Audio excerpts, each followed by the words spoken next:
to name just a few.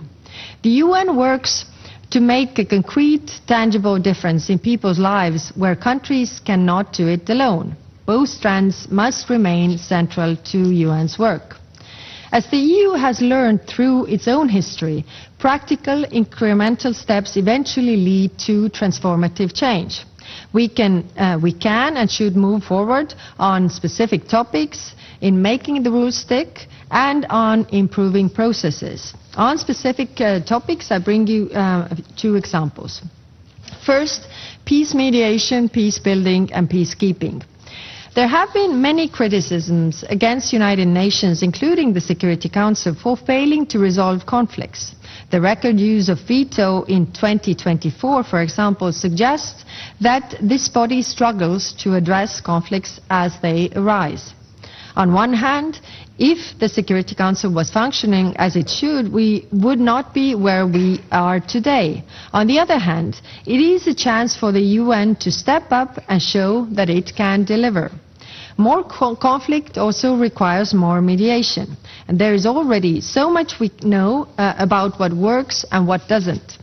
The United Nations should oversee a revival of best practices. For example, we know that the dialogue led by the local communities, minorities and young people makes peace stick. We know that including women in negotiations vastly increases the chance of lasting peace.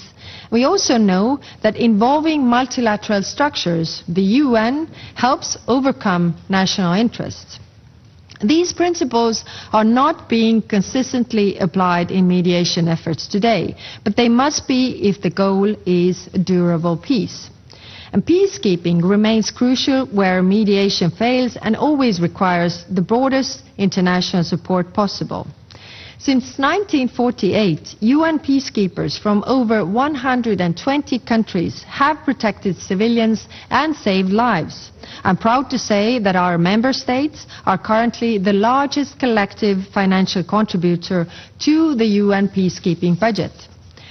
The EU is looking at how we can engage further ourselves. Take Lebanon, for example, where we are exploring how we could better support the Lebanese armed forces to complement UN's presence and the important bilateral efforts by several countries.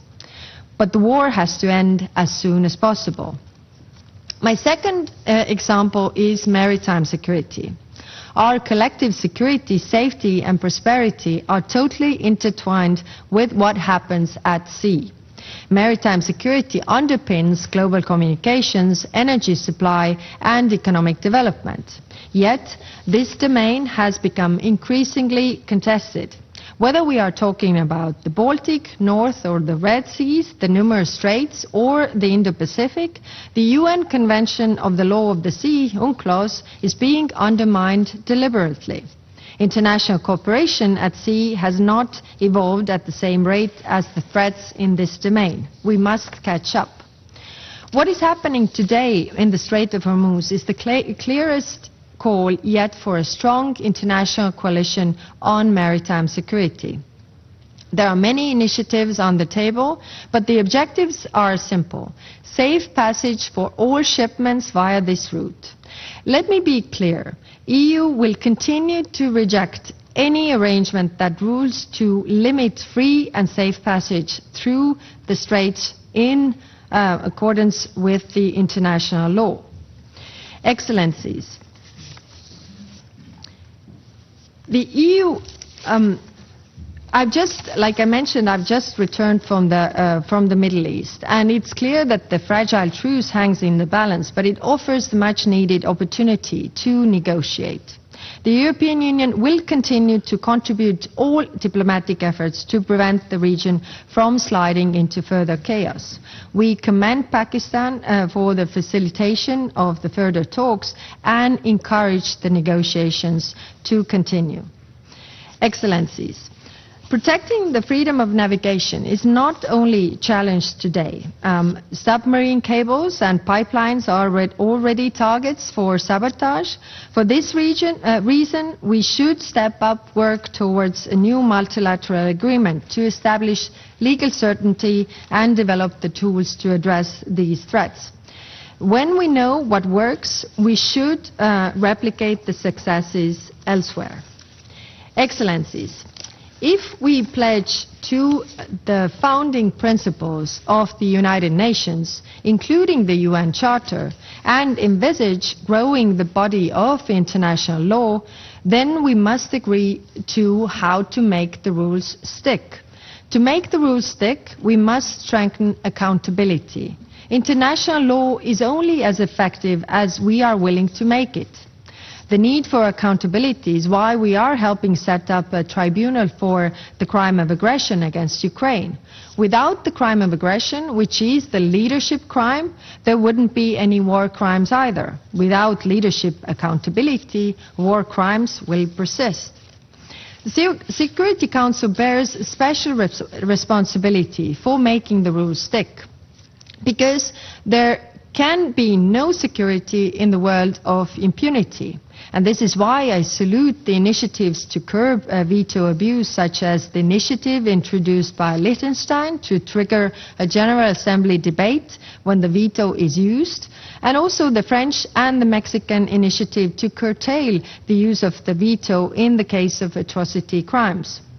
When this body fails to deliver on its responsibility for peace and security, we should consider reverting the question to the General Assembly. And finally, on process.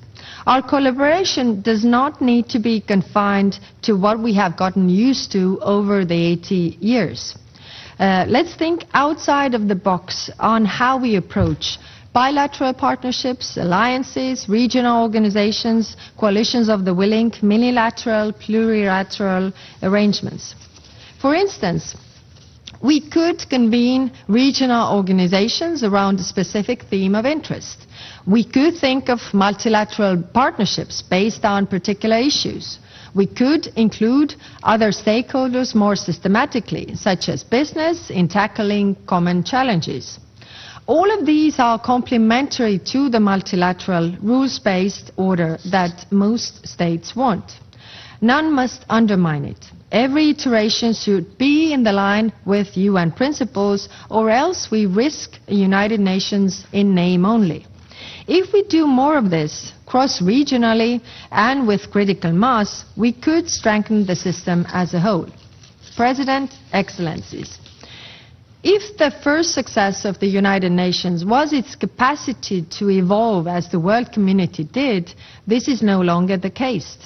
From modest representation for rising economies in the Security Council to the role of the General Assembly in holding the most powerful to account, the do-do list is long.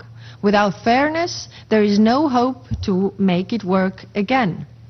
But we do remain hopeful. The EU continues to be a firm believer in the United Nations and its capacity to change.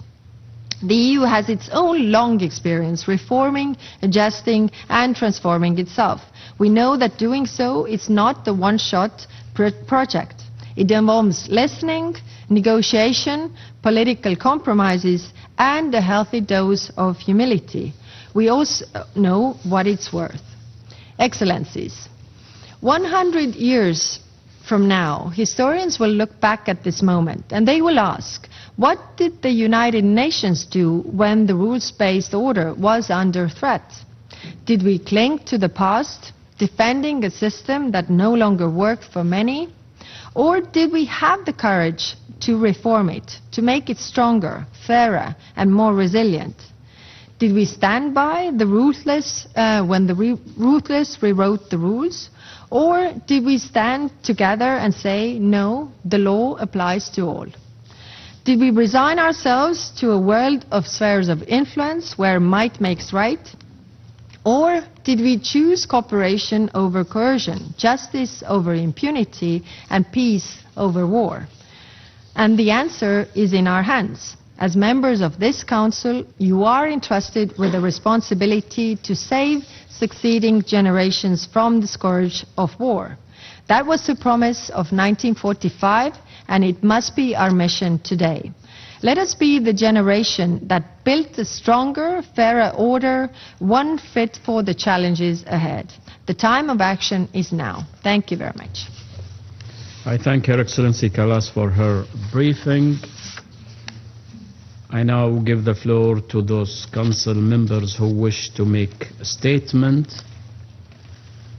I give the floor to the representative of the Democratic Republic of the Congo. Monsieur le Président, la coopération entre l'Organisation des Nations Unies et l'Union européenne aux fins du maintien de la paix et de la sécurité internationale est une thématique qui retient l'attention de ma délégation. Nous en remercions ici le Bahreïn pour l'organisation de cette réunion. Pour la République démocratique du Congo, cette séance s'inscrit dans la dynamique des récentes discussions du Conseil sur le partenariat entre les Nations Unies et les organisations régionales, discussions qui mettent en lumière le rôle croissant de ces dernières dans la prévention, la gestion et le règlement des crises contemporaines. Mon pays salue la présence de Monsieur le sous-secrétaire général Khaled Kiari et de son Excellence Madame Kaja Kallas, vice-présidente de la Commission de l'Union européenne et haute représentante.